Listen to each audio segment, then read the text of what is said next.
leggerissima, perché vorrei provare il signor in un poeta nostro che siamo nel 1700, Petrarca. Un singolare incontro di letteratura e musica. Questo è lo spettacolo che ha visto Giancarlo Giannini affascinare il pubblico del Teatro Pirandello di Agrigento. Le parole e note, il titolo di un appuntamento nell'universo femminile.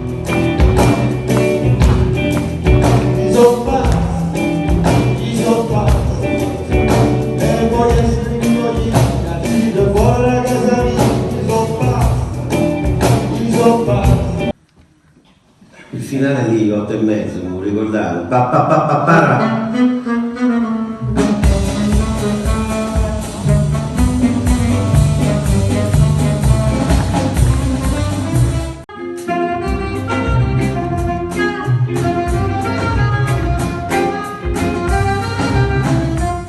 Il grande attore italiano ha dato voce a diverse poesie.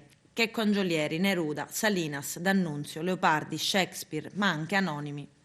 Un raffinato incontro di musica e di letteratura, sulla scia di brani in chiave jazz del Marco Zurzolo Quartet. Ieri ti ho baciato sulle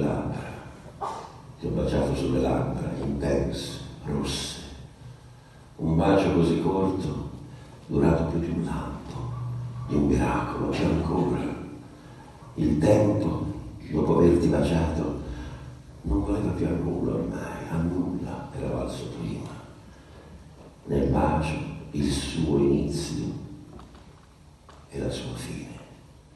Oggi io sto baciando un bacio, sono solo con le mie labbra, le poso non sulla bocca, no, non più, dove è fuggita, le poso sul bacio che ieri ti ho dato.